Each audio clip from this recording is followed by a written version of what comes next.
मित्रों, आप सभी का फिर एक बार बहुत बहुत स्वागत है। हमारे सामने रुचिरा पाठ्य पुस्तक है।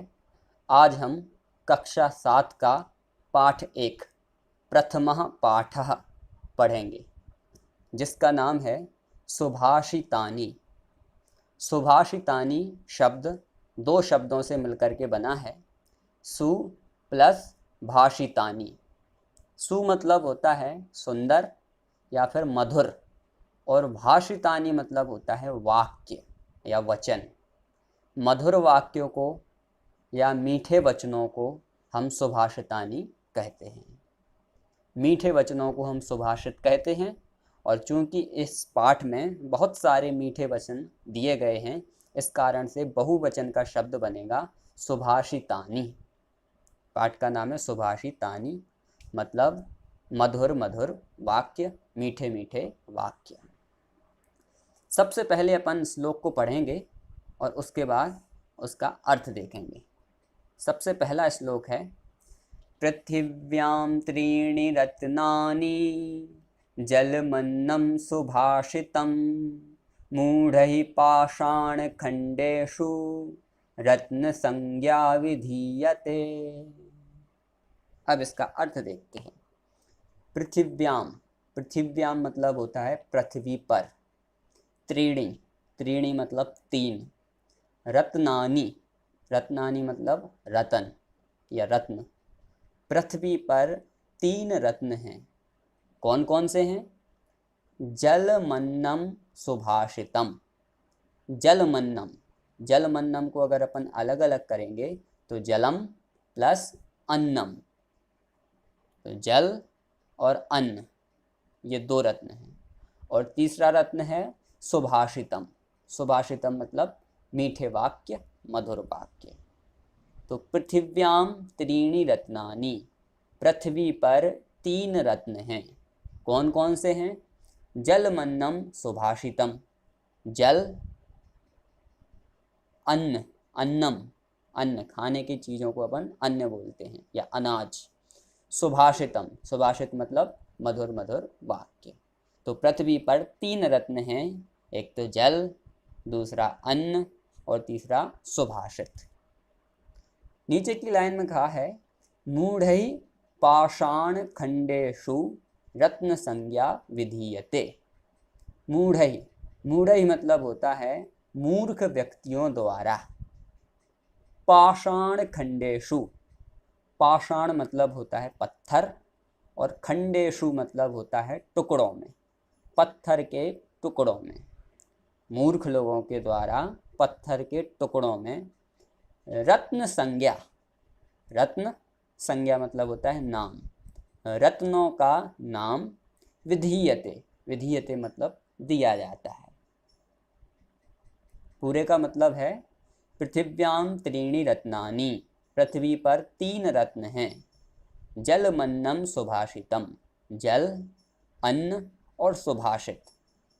मूढ़ैः पाषाण खंडेषु, मूढ़ैः मतलब मूर्ख व्यक्तियों द्वारा, पाषाण खंडेषु मतलब पत्थरों के टुकड़ों में, रत्न संज्ञा मतलब रत्न का नाम, विधीयते मतलब दिया जाता है।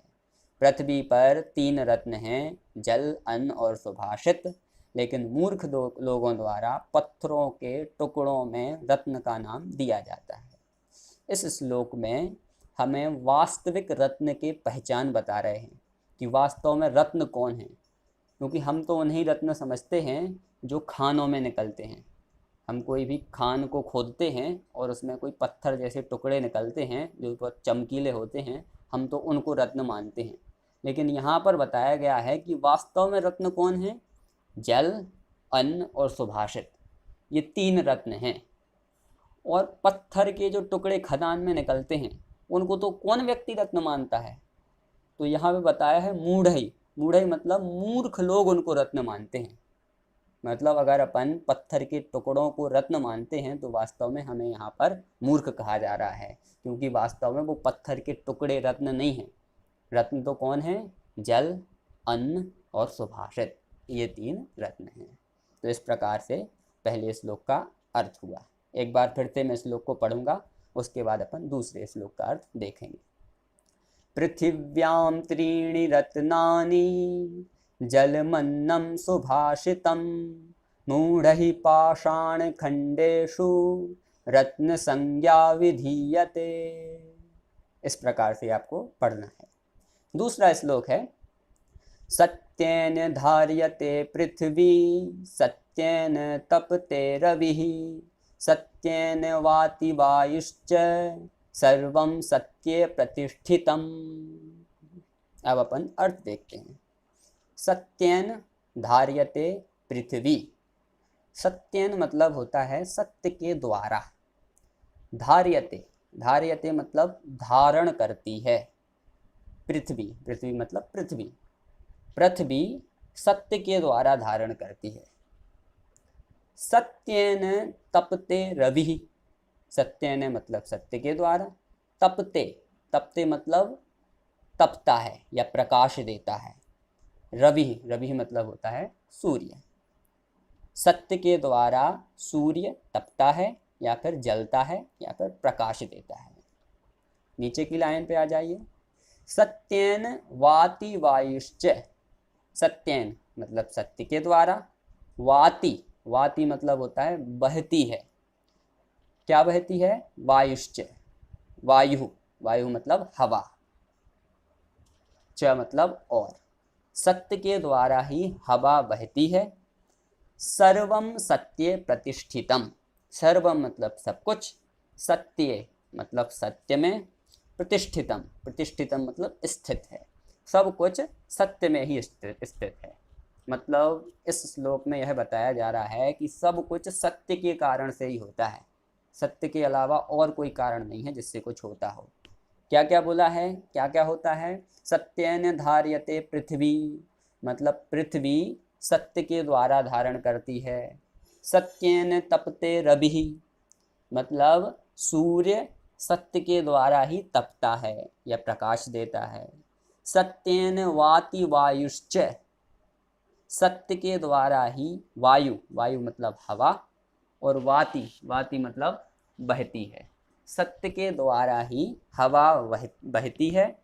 और सर्वम सत्ये प्रतिष्ठितम, सर्वम मतलब सब कुछ, सत्य मतलब सत्य में, प्रतिष्ठितम, प्रतिष्ठितम मतलब प्रतिष्ठित है या फिर स्थिर है। सब कुछ सत्य में ही स्थिर है। इस प्रकार से इसका अर्थ है। एक बार अपन पुनः पढ़ेंगे।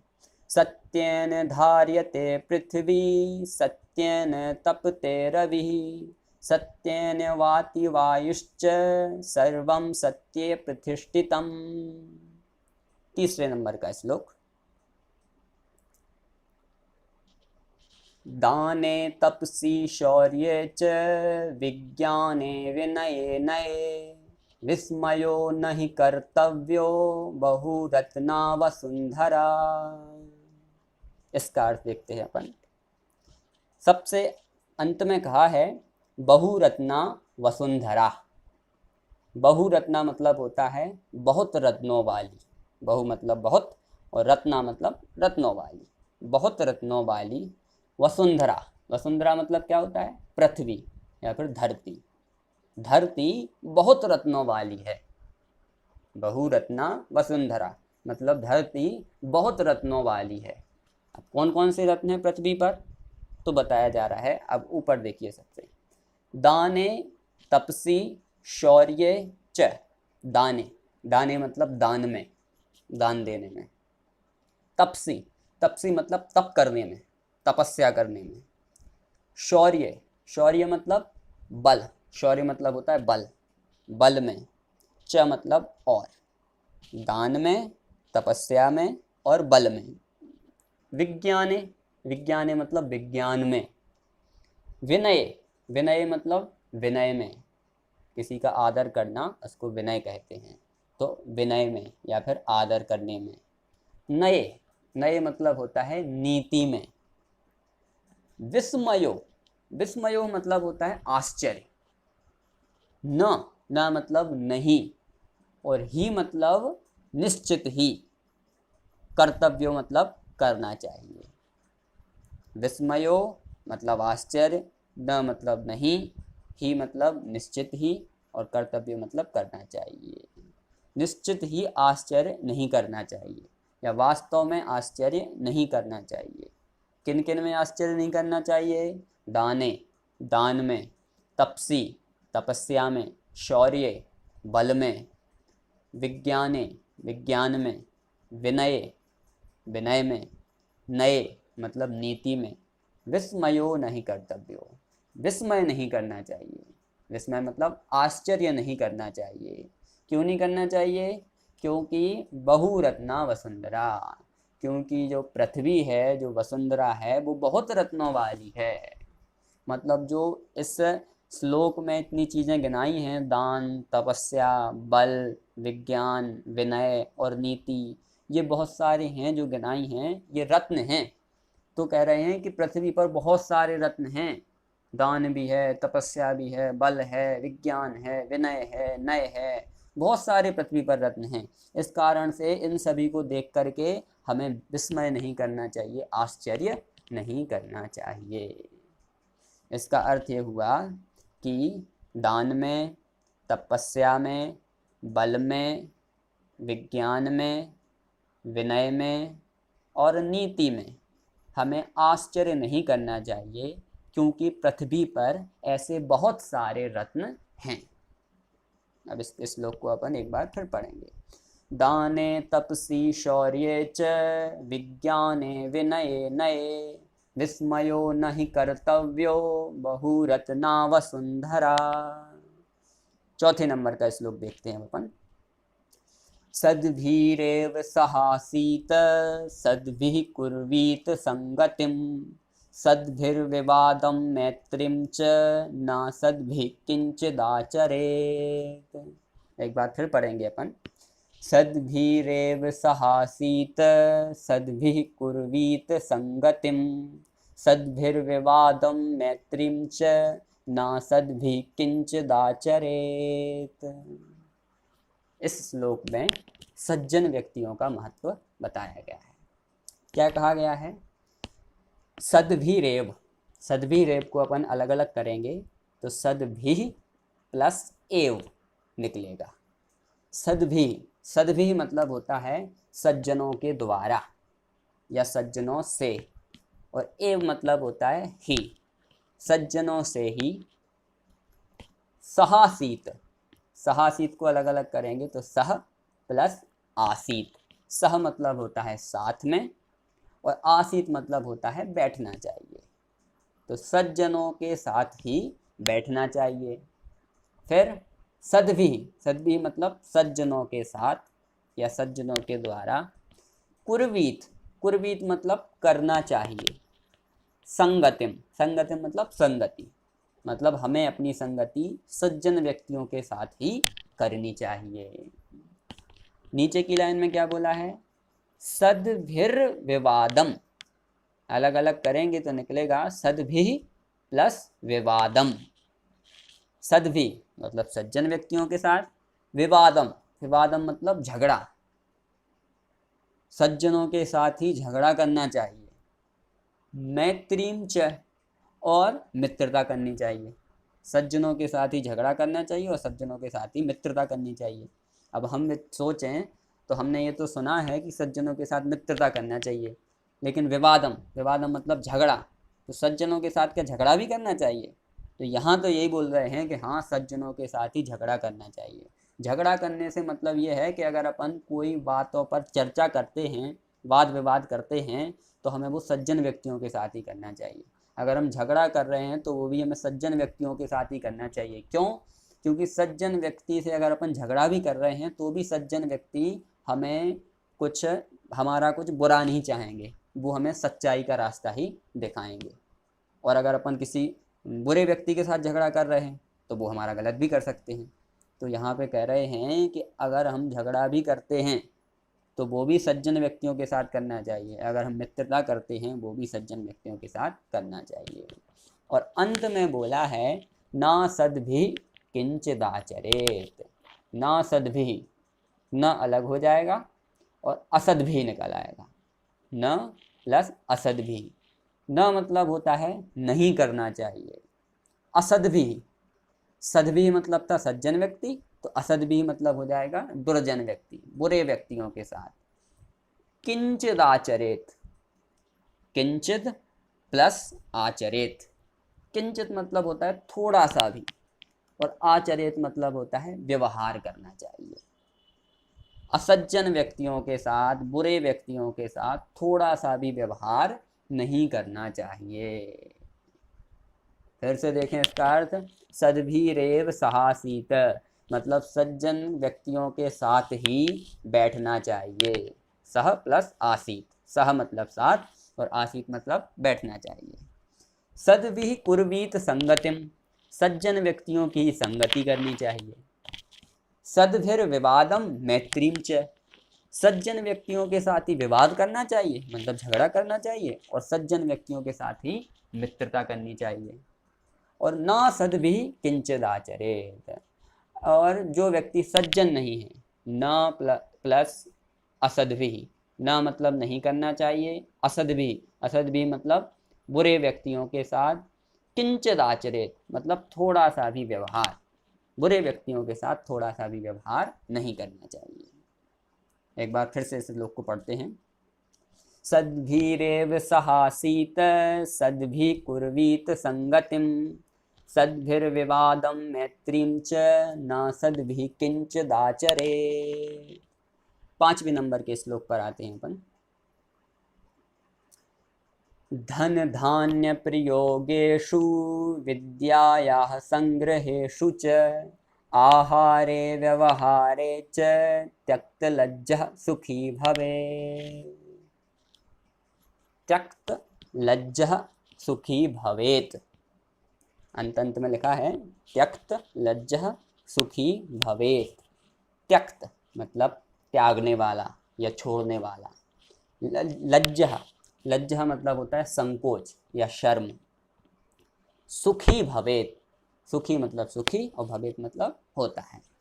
लज्जा को छोड़ने वाला सुखी होता है, या संकोच को छोड़ने वाला सुखी होता है। त्यक्त, त्यक्त मतलब छोड़ने वाला, लज्जा मतलब संकोच, संकोच को छोड़ने वाला, सुखी भवेत् मतलब सुखी होता है। किन किन चीज़ों में संकोच को छोड़ने वाला व्यक्ति सुखी होता है, अब ऊपर की लाइन पर आ जाइएगा। धन धान्य प्रयोगेषु, धन, धन मतलब पैसा, धान्य, धान्य मतलब खाने की चीज़ों, खाने की चीज़ें। प्रयोगेषु, प्रयोगेषु मतलब प्रयोग में, मतलब धन धान्य के प्रयोग में, पैसे और खाने की वस्तुओं के प्रयोग में। विद्यायाः संग्रहेषु च, विद्यायाः मतलब होता है विद्या के, संग्रहेषु, संग्रहेषु मतलब होता है संग्रह करने में या फिर इकट्ठा करने में। विद्या के इकट्ठे करने में भी हमें क्या नहीं करना चाहिए, लज्जा नहीं करना चाहिए, संकोच नहीं करना चाहिए। मतलब अगर हमें किसी छोटे व्यक्ति से भी विद्या प्राप्त हो रही है तो हमें विद्या प्राप्त करने में संकोच नहीं करना चाहिए, उससे भी हमें प्राप्त कर लेनी चाहिए। तो धन धान्य प्रयोगेषु मतलब धन धान्य के प्रयोग में, विद्यायाः संग्रहेषु च और विद्या के संग्रह में या विद्या को इकट्ठे करने में। आहारे, आहारे मतलब आहार करने में, भोजन करने में। व्यवहारे, व्यवहारे मतलब एक दूसरे से व्यवहार करने में। त्यक्त लज्जा सुखी भवेत्, लज्जा को त्यागने वाला सुखी होता है। धन धान्य के प्रयोग में, विद्या के संग्रह में, आहार में और व्यवहार में संकोच को छोड़ने वाला व्यक्ति सुखी होता है। एक बार फिर अपन इस श्लोक को पढ़ेंगे। धन धान्य प्रयोगेषु विद्यायाः संग्रहेषु च आहारे व्यवहारे च त्यक्त लज्जः सुखी भवेत्। और अंतिम श्लोक है, क्षमा वशीकृतिर्लोके क्षमया किं न साध्यते शांति खड्गः करे यस्य किं करिष्यति दुर्जनः। इस श्लोक में क्षमा का महत्व बता रहे हैं। क्षमा, क्षमा मतलब होता है किसी को भी क्षमा कर देना, किसी पर क्रोध नहीं करना, गुस्सा नहीं करना, वो कहलाती है क्षमा। इस श्लोक में क्या बोला है, क्षमा वशीकृतिर्लोके। क्षमा, क्षमा मतलब क्षमा करना। वशीकृति, वशीकृति, वशीकृति मतलब होता है वशीकरण। वशीकरण किसे कहते हैं? जो दूसरों को वश में कर ले वो कहलाता है वशीकरण। और लोके, लोके मतलब होता है लोक में। लोक में क्षमा वशीकरण है। लोक में क्षमा वशीकरण है मतलब क्षमा के द्वारा हम लोगों को वश में कर सकते हैं। क्षमया किम न साध्यते, क्षमया, क्षमया मतलब होता है क्षमा के द्वारा। किम, किम मतलब क्या, न मतलब नहीं, साध्यते मतलब प्राप्त किया जा सकता है। क्षमा के द्वारा क्या प्राप्त नहीं किया जा सकता है? इसका मतलब है क्षमा के द्वारा सब कुछ प्राप्त किया जा सकता है। ऐसी कोई सी भी चीज़ नहीं है जो क्षमा के द्वारा प्राप्त नहीं की जा सके। क्षमा का महत्व बता रहे हैं इस श्लोक में। और नीचे की लाइन में बोल रहे हैं कि शांति खड्गः करे यस्य, शांति खड्गः, शांति, शांति मतलब वही शांत रहना, क्षमा।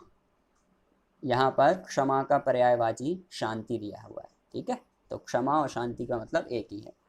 तो शांति खड्गः, खड्गः मतलब होता है तलवार, शांति रूपी तलवार। करे, करे मतलब होता है हाथ में।